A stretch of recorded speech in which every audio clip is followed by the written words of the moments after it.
All right, we're back. It's been a while. How are you doing? I'm good.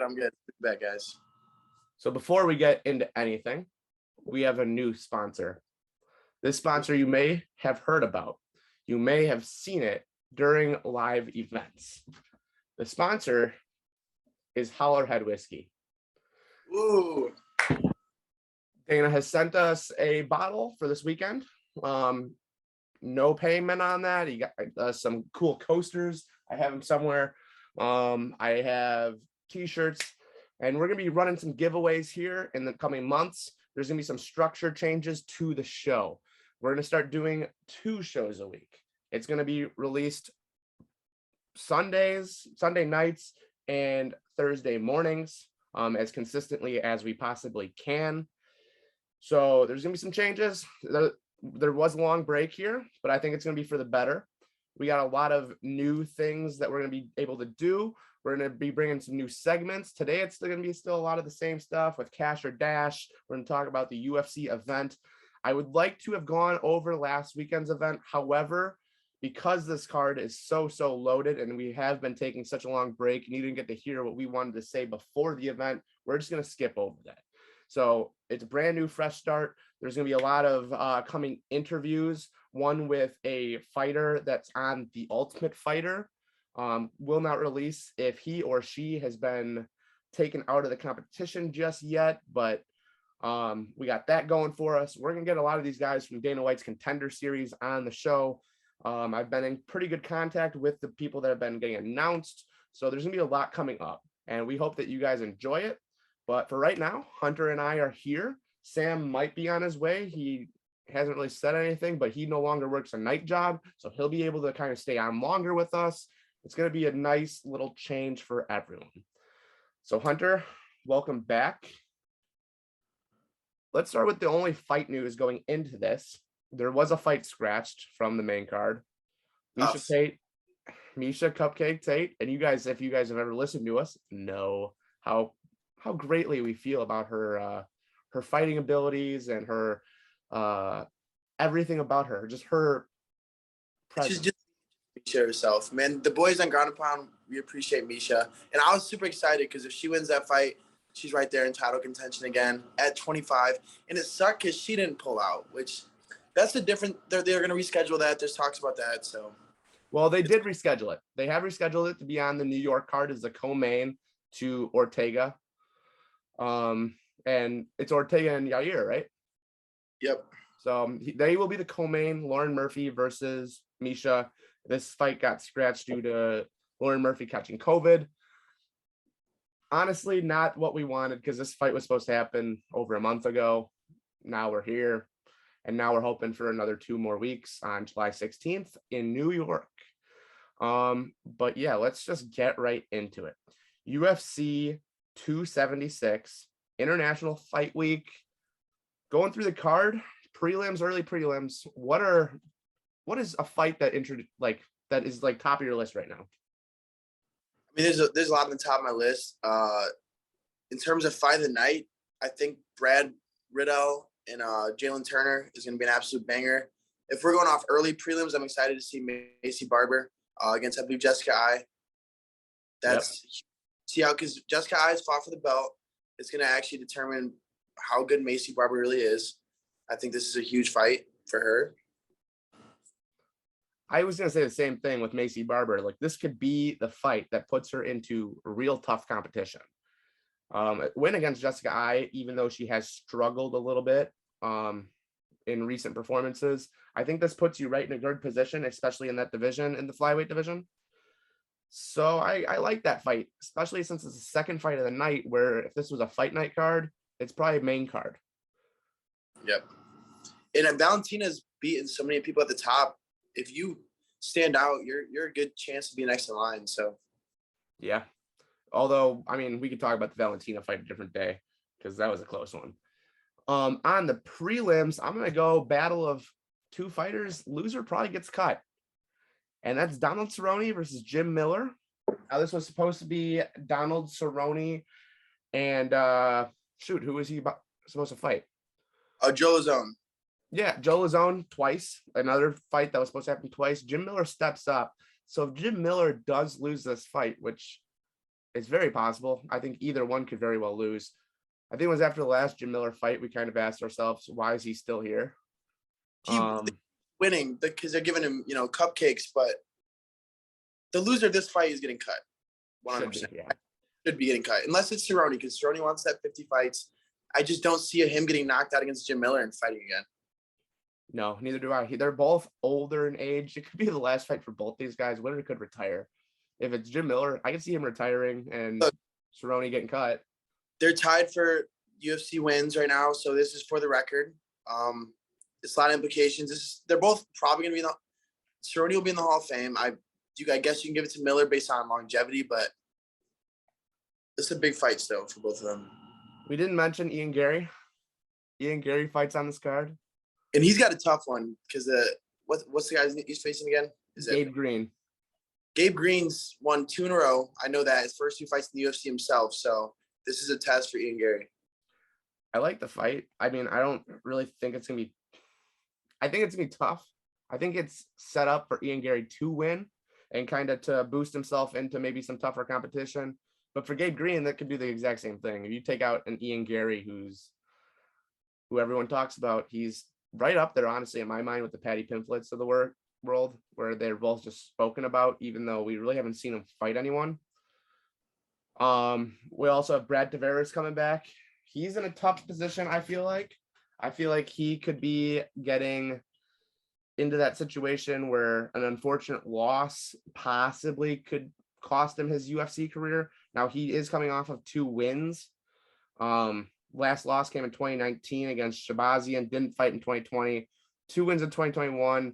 I'm not saying he's going to get cut if he loses this fight, but there's always that possibility that he could be on the short list of a win or go home on his next fight. Did they move the Robbie Lawler fight to the main? That's now on the main card. And we'll go through all the main card fights. Yep. So let's just go right into it. So we got the Lauren Murphy fight was canceled. The first fight of the prelims, according to Google, Pedro Munoz versus Sean O'Malley. Prelims, Pedro versus Sugar Sean. Prelim Pedro. That's what he's calling him. I think, honestly, this is the best fight for Sean to fight somebody in the top 10. Other than the knockout against Cody, like, Pedro's lost to dudes like Frankie Edgar, Dominic Cruz, guys that do not hit like Sean O'Malley hits. They don't move like Sean O'Malley moves. So I think this is going to be a statement for Sean O'Malley on one of the biggest cards of the year, International Fight Week in July in Vegas. This is Sean O'Malley's ballpark right here. Now, Pedro is coming off of 2 losses to Aldo and Dominic Cruz. 2 names that are right at the top of the division still. So I don't think you should really punish him for that. He did beat Jimmy Rivera in 2021. Lost to Frankie Edgar. That was his only fight in 2020. He was supposed to fight twice during COVID. Loses to Aljamain Sterling. Beats Cody Garbrandt. I mean, he's only fighting the best guys. So I feel like he's another guy that this is not a lose and go out of the UFC fight for him. It could set up a fight, though, that he might be struggling at later. Yep. Well, and great losses. If he hasn't been knocked out before, I'll give him that. If he gets knocked out against Sean O'Malley, he's on the chopping block after this, sure.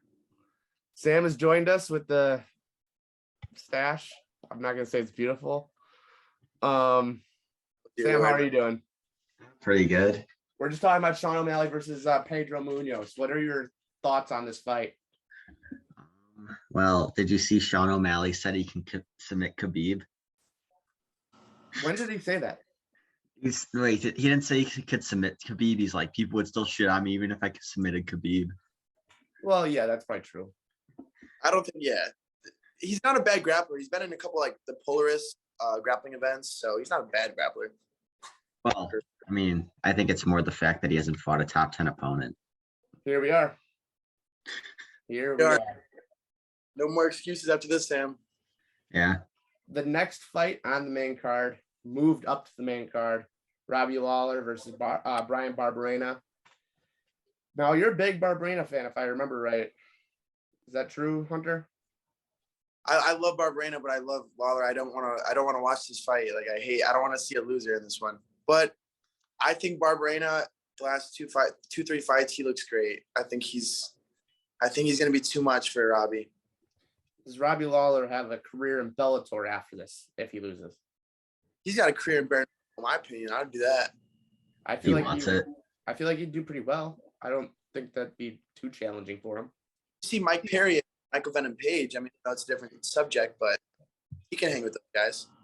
I think so too. I have Lawler winning this fight, though, to be honest with you. I think Lawler's going to turn back the clock a little bit. Okay. I know he's probably. What are the odds on this fight? Do we know? ESPN has Lawler as a -125 favorite. Well, okay, maybe I'm going Barberena. Knowing that he's the underdog? I'm going the dog on that. Yeah. And Lawler's lost at least 4 out of his last 5 fights. I don't give a shit if Robbie Lawler beat Nick Diaz at 90 years old, and that's his last win in 3-4 years. No, Barberena's been more active. He's been winning. Give me Barberena all day. Yeah, I thought I was getting money on that. I'm going Barberena.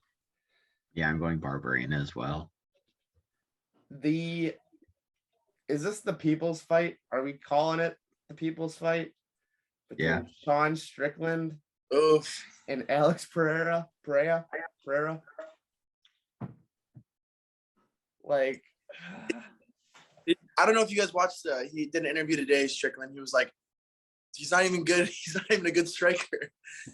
Like, he's talking his shit already. I think it's gonna be a fun fight. so the crazy part about this fight, winner probably fights for the title. They said it's the #1 contenders fight. That is nuts to me. And it's a pick 'em. Oh my god. I think I'm gonna go Strickland, to be 100% honest. I would love to see Pereira versus Adesanya just because of the background. With Sean Strickland, if he doesn't finish anybody, Sean Strickland, in my opinion, is like the Bilal Muhammad of striking. He's so fucking boring. Yeah. He'll scream and all that, but he just throws a jab out there. That's really all he does. Ah! Yeah, Alex, in my opinion, Pierre is gonna. In 3 rounds, he's gonna beat him. There's no way. I think it does help though. I think the gas tank is maybe an advantage, Strickland. Yeah, I know 100%. So he's gone 25 before, but 15, and you can squeeze around in here and there if you're Pierre.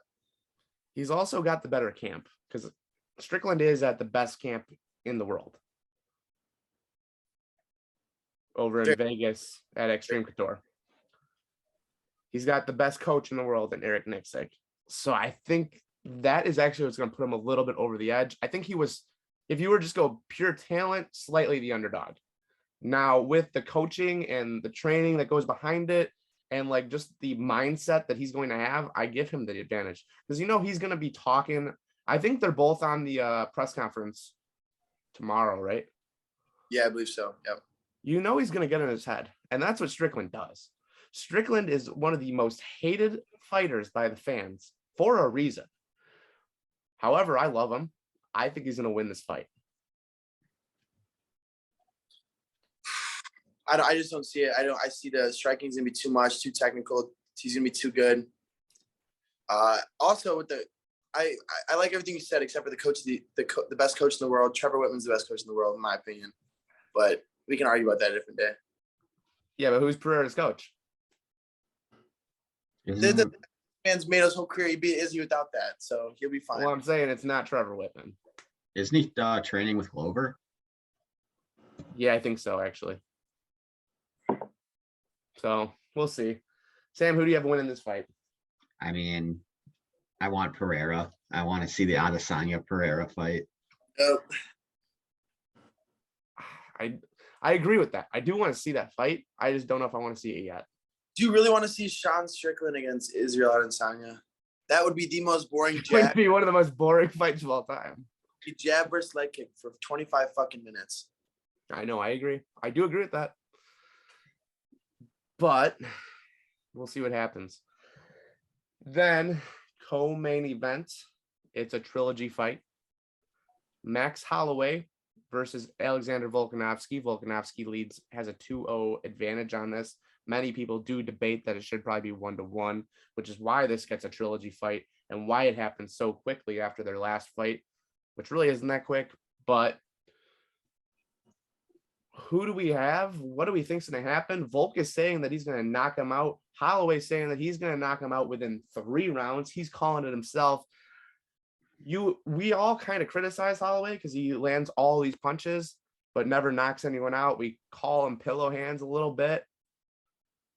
Do we think he has the power to knock out Volk?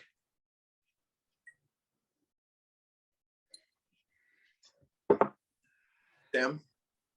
I'm going Volkanovski. I just think he has the, like, what Khabib said actually this week. Volkanovski has like the heart where he's just not going to give up. I mean, that Ortega fight, anyone else would have given up in those submissions. I've been back and forth in this fight, but I'm going to go the Blessed Express coming back, getting his belt back. I feel like from watching the embeddeds, from watching the UFC Countdown, Volkanovski hanging out with Izzy, like, they're on their high horse right now, man. And Max looks fucking in the zone right now. He looks like old school Max. He wants that fight back. I think he won the second fight for sure. So I think Max is going to outstrike him for 5 rounds, 100%. But do you think he knocks him out then? No. There's no knockouts either side because as much as he's got pillow hands, Volk's not finishing nobody other than Korean Zombie, who gets finished all the time, I feel like. Wow. I don't know. Like I think it's gonna. I think the safe bet here is over 3.5 rounds. I really do. That's best bet, yeah. I think that's the easiest bet to make. It's not the most exciting because then you're just cheering for it to go longer. But I think that's going to happen regardless. Yeah. I like Holloway. I like him a lot. I do like his answer this week about asking if he wins, is he the greatest featherweight in the world? And he said no. Yep. Because he says it is Jose Aldo. And I think that's pretty easy to agree on.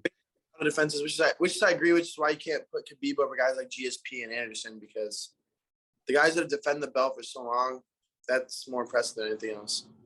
Right. So I like Holloway in this fight. I think he has the best chance out of anyone in the division to beat Volkanovski. But I think I'm going to lean Volkanovski on winning a third time. Now, if this thing is very, very close and we have to say that you have to take it from the champ, I think he gets an advantage because I think a lot of people do realize that the second fight should have probably been to Holloway. In my opinion, like, he hurt Volk before. Volk really hasn't hurt Max. So in terms of like knockdowns. Yeah, and we've seen it. Volk's vulnerable. He can be. We saw Ortega almost choke him out twice. You see the war defending recently, like Max has kind of been, I mean, the Yair fight was tough, but he went through Cater, pretty easy, and like he handled his business against Yair. Volk's been, going through it, other than obviously the Korean Zombie fight. So right. I think it's gonna be a different fight. I think it's gonna be much like the second one. And I think if it's like that again, Max will get the decision. Volkanovski is minus 200 according to the BetMGM Sportsbook. And just the money's there, man. At plus 180 probably or something. Plus 165.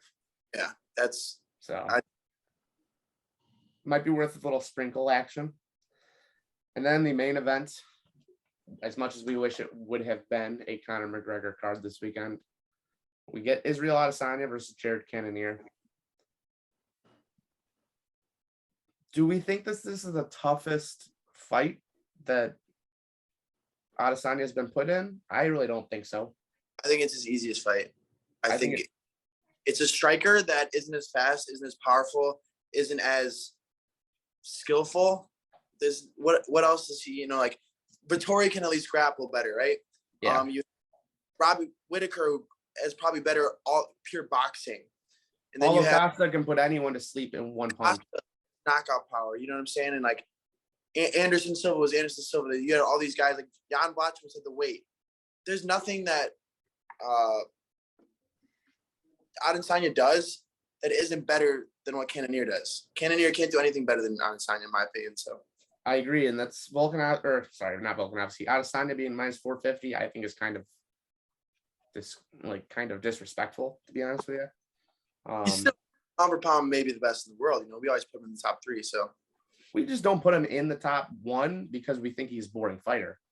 he is, but if we're being completely real, that's the only reason we don't put him in the same conversation as an Usman or a Volk. But then again, he's doing what John Jones has done recently. But John did go through his time when he was finishing people. So Right.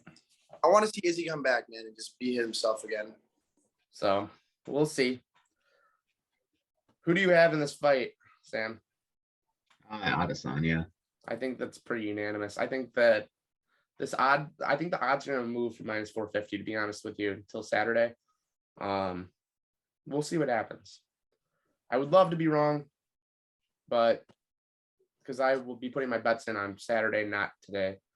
So I would love to be wrong and be able to capitalize on minus 450. I just don't think that's going to happen. But that's the UFC 276 card. Anything else that you guys wanted to cover that we didn't? Also, didn't Adesanya fight Paulo Costa? Yeah, they fought. That's what I I feel said. like that'd be his easiest fight. No, because Paulo Costa can put you out with one punch. I mean, in terms of that's where Izzy looks best, though. He looks so good in that fight. And I think the rematch with Vettori, the rematch with Whitaker is the reason it was so boring. There's not a rematch here. He's just fresh blood, So I think it's a different fight. Yeah. Now let's talk about our friend Paulo Costa a little bit. We haven't talked about him, obviously, because we haven't had an episode. Paulo Costa is going to be fighting Luke Rockhold.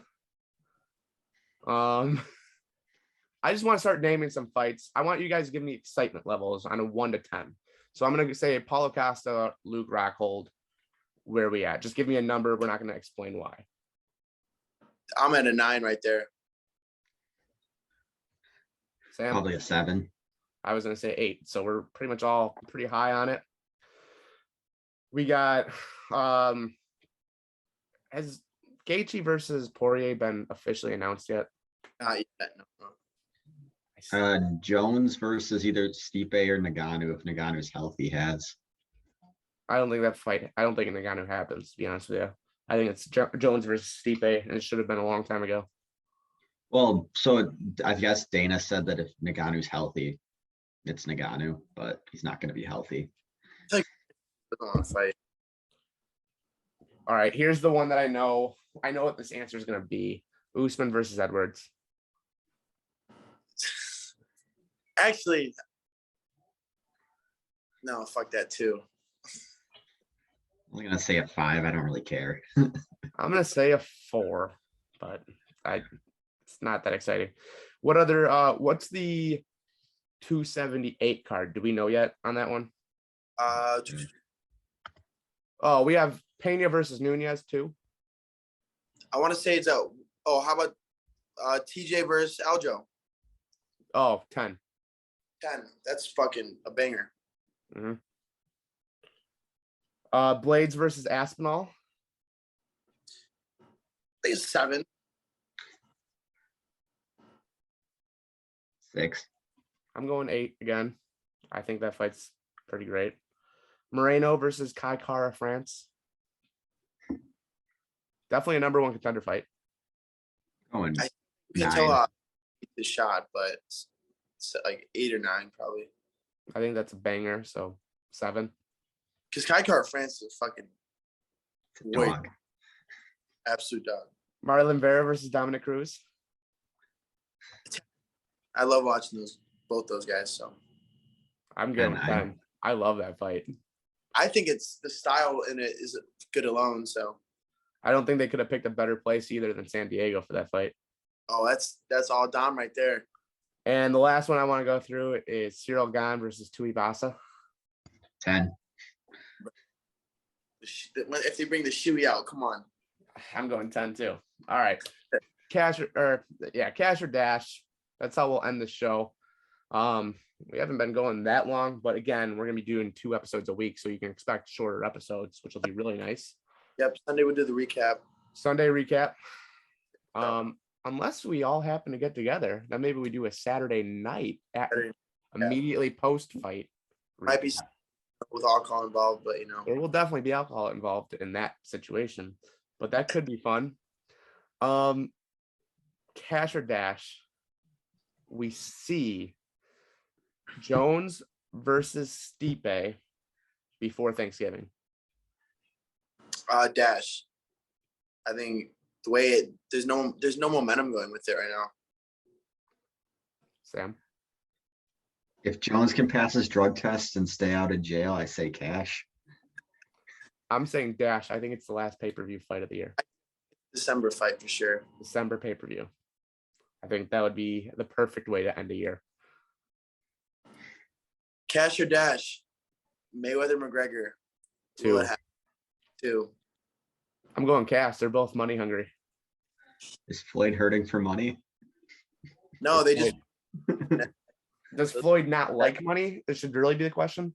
Does Connor not like money? Like, this motherfucker's on a yacht every day.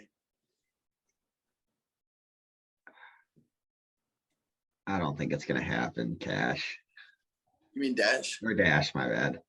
Uh, I don't know. I don't think that first fight was very good. Well, yeah. Mayweather just dominated him. about the spectacle sometimes, It's like Muhammad Ali in the Garden, it's a legendary thing. Sam, do you have one? Because I have another one. I have to think. You go. Tommy Fury and Jake Paul fight actually happens this time. Cash. I think Jake Paul and Tommy Fury are both going to show out. And I got mad respect for Jake Paul. I don't care about all the fucking hate.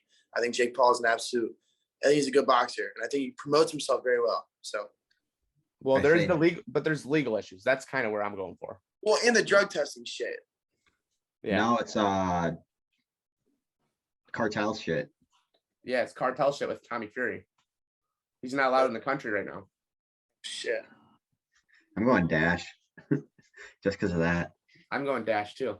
To be honest, I don't think Tommy Fury gets into the United States, which is sad. Cash or dash? Valerie Laredo wins the WWE Money in the Bank competition in her first appearance. I mean, let her win that. So I really don't know anything about WWE. I'm not going to pretend that I do, but I think that they know how to make money. I think that's pretty easy. If they're smart, WWE lets Valerie Laredo do whatever she wants. Sam, where were you on this? I say cash. I say cash. I mean, they're putting so much advertisement behind her. She was just on Helwani's show talking about it. Yeah. Yep. And I'm pretty sure she's single now. She's not with the NFL players. So Donovan Peoples-Jones. Rounds. Ooh, I got one. Cash or dash? We have a Shoutout and Kamzat fight within the next year. I'm gonna dash. I think one of them has to be champion first. Wait, a what? Shavkat. Shoutout Rockhoff versus a Kamzat fight within the next year. Yeah, I want to dash in that one. I think once one becomes champion, I agree with that, Jake. On that one. Then that's the best fight that you can make. Dude, outside of an Usman rematch, because one of them hasn't beat Usman. He had a great fight, but I still don't think he beats Burns, Kobe, Hazmat, or Usman yet. I don't know, man.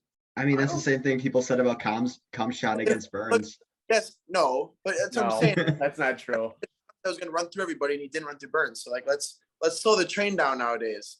And Hamzat didn't get touched in his fights leading up to that. So let's pump the brakes. Let's see if he can beat one of those top 4 guys. I think that's pretty much everything, guys. Oh, and I guess this one. How did you guys feel about his call outs of Masvidal, Thompson, and who was the other one? Nick Diaz. That's what Shavkat said? Yeah, after that fight, he called out those 3. He wants a money fight and an easy win, so he called those guys out. The best fight that he can make is with Wonder Boy, because he's still the most respected out of those 3 in terms of skill right now. If you want money, you just call Nick Diaz. Nick Diaz doesn't look like he wants to fight when he was out there last time. So he hasn't won since kidding. 2011. Yeah, dude. All right, here's a cash or dash, and this isn't really outside of us. Cash or dash, we're at a UFC pay-per-view all together at the arena by the end of the year. Cash. I was already talking, man. I'll buy fucking plane tickets. We got to go to an event in the fall for boys. I'm cashing that. That's happening. I'm cashing it. I'm kind of in on the idea of Salt Lake City. I would love to go to Utah, man. I feel like that card's gonna be pretty good too. So Minus Usman versus Edwards. I'm in. yeah, I mean, let's do it. The main event is the worst fight. So Probably gonna be stacked leading up to the Usman fight. So we won't remember much. The elevation will get to us. oh But, yeah. all right, boys. Anything else you guys want to say? Any fights that you guys saw that were announced? Any boxing information you guys want to share? Not much. I'm still waiting on Ryan Garcia, Javante Davis, but It's got to happen. Oh, and I need Sean O'Malley to pump the brakes on a Gervonta fight. Yeah. It's not even a cash or dash. Like, that just shouldn't happen. yeah, no. So, all right, guys. If you guys are watching the event this weekend, which you guys absolutely should be, and I would expect you guys to be if you guys are listening to this show, make sure to go to your local grocery store, grab yourself a Howler Head, enjoy some shots with the boys or girls, depending on who you're fighting or watching with. Make sure you freeze it. Me and Hunter have learned that lesson. It's a lot better frozen than it is warm. Shout out to Howler Head for sponsoring us. However, I do not recommend drinking that warm. It was not. This is a great sponsorship for us. So Howler Head's a great whiskey. Just make sure it's not warm. Yeah, put it in the freezer right now. That's what I'm about to go do as soon as this Instantly. end. Instantly. Yeah. I just had to bring it out just for presentation. But all right, guys, we'll see you guys on Sunday night. So you'll either be listening Sunday night, Monday morning. We hope to get your week started in a good way. We'll see you soon. Bye.